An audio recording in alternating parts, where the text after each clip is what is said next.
Are we here to watch the Weather Patrol break it up? Nuh-uh. Are you just gonna keep going to respond in monosyllables until whatever it is we're waiting for gets here? Nuh-uh, it's 2 syllables, silly!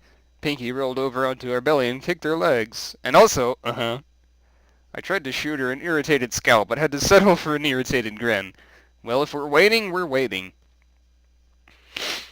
The storm had approached from the Everfree, and a cluster of multicolored dots shot out from Ponyville to the storm.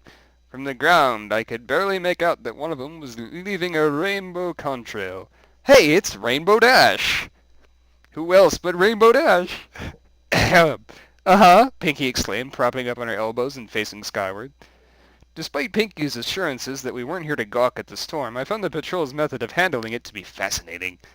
Most of the weather in the central parts of Equestria was manufactured by the Pegasi and Cloudsdale, but on the edges of wild places like the Everfree and the Western Ocean, weather teams had to deal with untamed storms.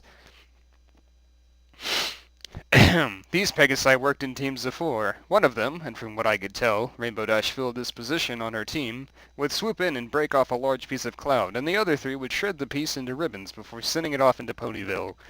There were 4 teams of 4 Pegasi attacking the cloud, and the effect was that of a giant invisible cheese grater. Oh my god. As the leading edge of the dispersed thunder had passed over Pinky and me, a light drizzle began.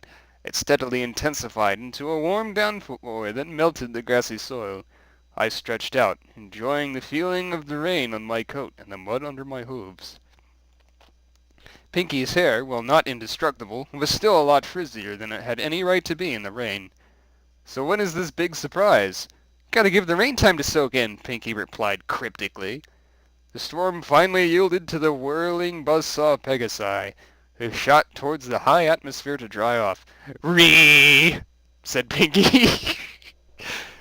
Okay, wasn't me, Twilight, she whispered. There was another "ree" behind my head, and yet another a few dozen feet away. Cicadas. More than I ever heard of in one place. My only experience with them had been the occasional loner in the library tree chirping away the summer nights. I had read accounts of large groups of them making quite a racket in some parts of the frontier. But I hadn't imagined they could sound so beautiful. I didn't have a musician's ear, but even I could tell they arranged themselves in perfect fifths, singing in time to the syncopated patter of the rain. So we're here to hear the cicadas sing. Pinky hauled herself to her feet and stretched, but didn't answer. A flash of movement registered at the edge of my vision, and I turned my head too slowly to catch it. A few more flickers happened before I caught one right in front of me and realized that we were watching fireflies. The fireflies became more frequent as we waited, me lying on the muddy ground, Pinky standing tall in the rain. The only markers of passing time were the steadily increasing flashbulbs of the fireflies. Sometimes, Pinky turned to me, the yellow glow from the bioluminescent bugs reflecting green against her eyes. Sometimes I don't want to party with other ponies, so I come out here when there's a storm, and I party with the bugs. Her solemnity surprised me, but I was even more surprised when she started singing. It was nothing like her usual fare, the spontaneous numbers that sounded like they came straight from a Manhattan musical. This was a free-form, relaxed tune, slow but relentlessly upbeat. At first I thought she was singing in another language, but it wasn't when I recognized and finally understood that she was just using whatever syllables came to mind. She danced as well and cheerfully and aimlessly as she sang. She left rippling eddies in the firefly clouds as the chorus of cicadas backed her up. Might be cicadas. In that moment, I finally understood something about Pinkie Pie.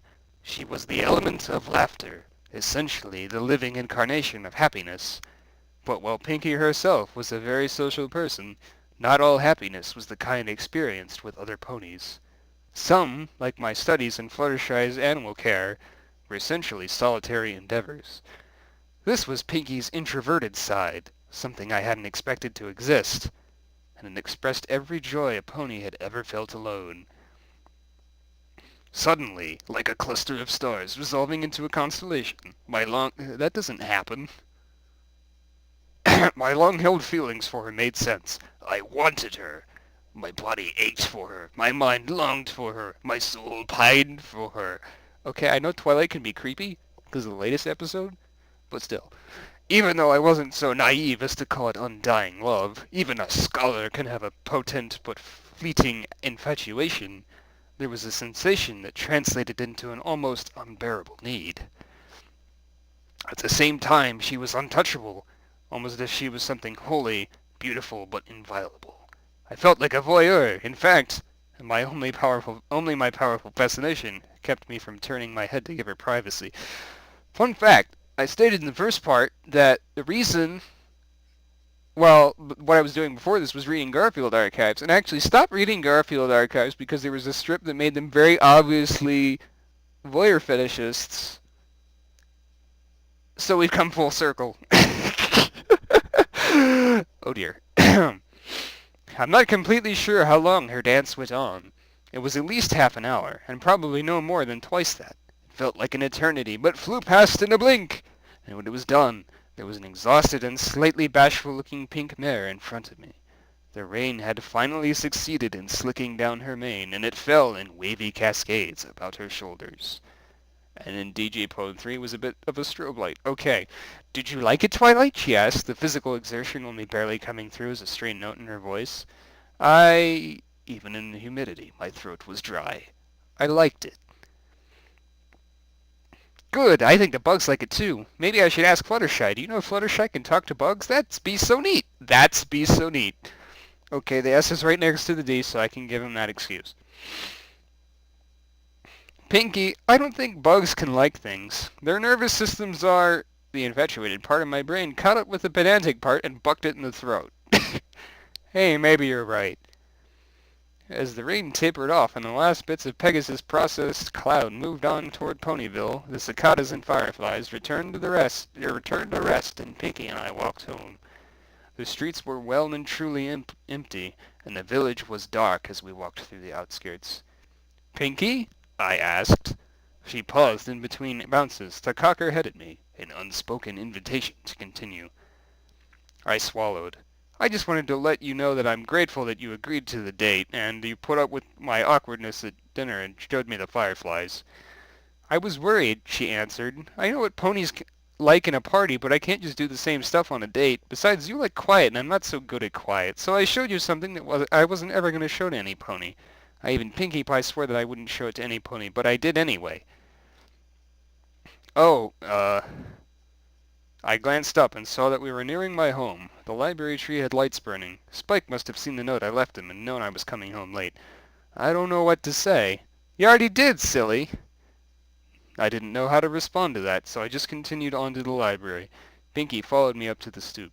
We should do this again sometime, I said. That was straight off one of my flashcards, but truthful nonetheless. She responded by kissing me, quickly and fiercely. I tasted a hint of bubble gum before she pulled back. Just let me know, Twilight. With that, she bounced away, back to the darkened storefront of Sugar Cube Corner. My knees threatened to give out on the spot, but I managed to get inside and close the door before collapsing to the ground. Aloysius went to rouse Spike. Yay! Aloysius actually comes back in the store. Yay! Sensing that something was wrong. Spike came downstairs shortly after, blinking sleepily. Hey, Twi, did your date go well? I said. Twi? I picked up my face off from the baseboards. Great. It went, great. You don't look great. Well, I just wasn't expecting to be kissed, that's all. I'm sure my muscles will start working in a few weeks. Wait, Twi, wasn't this your first kiss? I guess so. Why, is that significant? Every pony always says so. Well, I can see why. With great difficulty, I managed to stand on my own hooves. I guess I just never expected it to be Pinky, Spike said. Even after you told me how you felt, I couldn't believe it. I mean, the bookworm and the party pony? I chuckled, and I expected you to fall for a lady dragon. Spike glared at me for a few seconds, but eventually sighed and nodded. Good point. Well, I'm too wired to sleep. I picked up some books and floated them towards the stairs. I think I'm going to clean up the lab a bit. Spike, you should go to sleep. No, I want to stay up and help. Spike trotted along behind me. Tell me more about your date. Well, you know that we were going to a restaurant, but afterwards Pinky took me out to see the fireflies after the storm.